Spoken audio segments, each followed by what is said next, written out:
O Apocalipse revela que há uma hora de juízo. É o juízo final, o juízo de Deus. Para facilitar a nossa compreensão, vamos considerar primeiramente as ofertas ou sacrifícios que se realizavam no santuário do antigo Israel. O sacrifício contínuo beneficiava todo o povo. Um símbolo do sacrifício do Salvador. Era exatamente isso. As ofertas individuais para a remissão de pecados deviam ser com derramamento de sangue. Representavam a aceitação pessoal do Salvador. Os sacrifícios também poderiam ser diários ou anuais. O serviço diário realizado no átrio e no lugar santo. O serviço anual realizado no lugar santíssimo, por ocasião do encerramento do ano litúrgico, era o dia da expiação, o pagamento da culpa, símbolo do juízo. Durante o ano, se alguma pessoa desobedecesse à lei de Deus, logo que reconhecesse o seu pecado, trazia uma oferta, um cabrito sem defeito. Esse animal simbolizava o Redentor, o sacrifício que era oferecido para nossa salvação. Ao colocar sua mão sobre a cabeça do animal, o pecador simbolicamente estava transferindo seus pecados para a vítima inocente. Ao degolar o animal, o pecador reconhecia que o seu pecado levaria o Redentor ao sacrifício e ao derramamento de sangue inocente, e que esse derramamento de sangue o limparia de toda a culpa.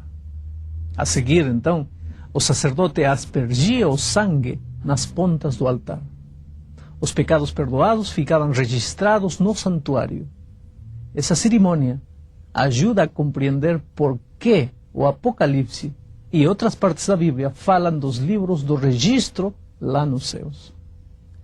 Agora, depois da acumulação dos pecados durante todo o ano, no encerramento do ano litúrgico, o sumo sacerdote realizava a expiação pelo santuário.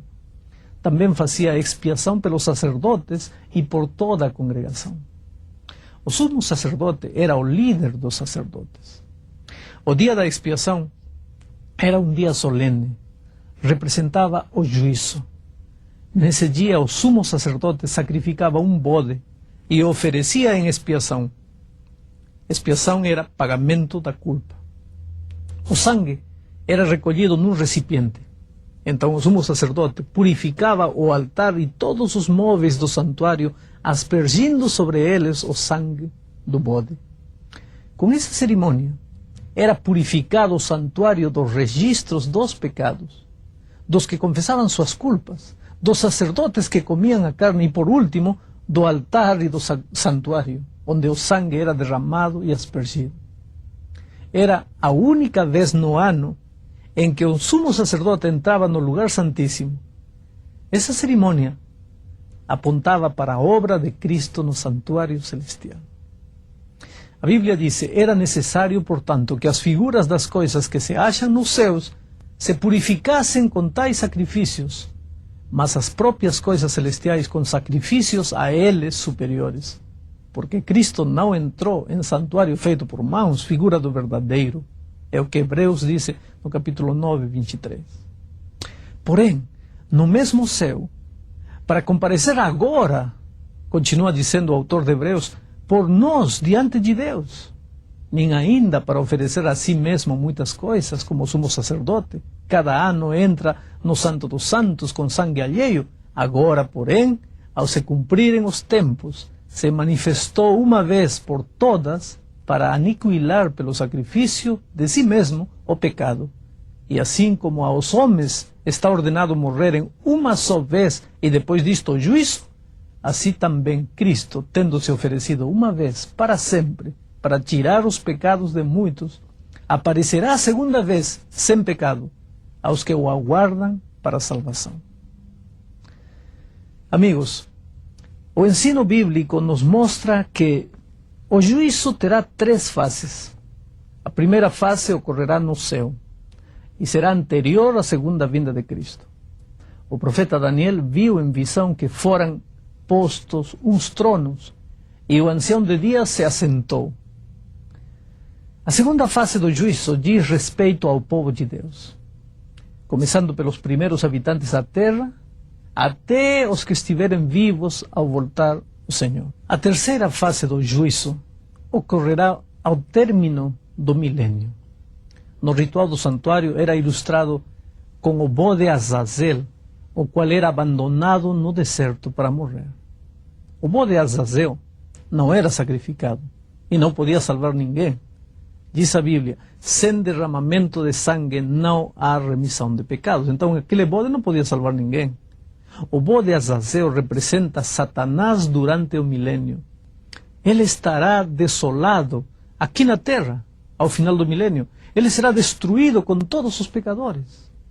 Tendo, pois, diz a Bíblia, a Jesus, o Filho de Deus, como grande sumo sacerdote que penetrou os céus, conservemos firmes a nossa confissão, porque não temos um sumo sacerdote que não possa compadecer-se das nossas fraquezas. Antes ele foi tentado em todas as coisas, a nossa semelhança, mas sem pecado. Acheguemo-nos, portanto, confiadamente, junto ao trono da graça, a fim de recebermos misericórdia e acharmos graça para o socorro em ocasião oportuna. Este é um convite maravilhoso. Nós não temos que ter medo do juízo. Sabe, os que têm medo do juízo são os culpados que sabem que serão condenados. Mas quando você está sendo processado e você sabe que se fará justiça com você, você aguarda o juízo com expectativa, porque nesse dia você será liberado. Então, aqueles que buscamos a Jesus, acreditamos em Jesus, queremos viver uma vida de comunhão diária com Jesus, temos que esperar o juízo com expectativa, porque esse dia será o fim de tudo. Estará esclarecido o caráter de Deus diante do universo. Estará garantida definitivamente nossa salvação. Seremos felizes nele. Acerquemo-nos, pois, confiadamente ao trono da sua graça. Que Deus o abençoe.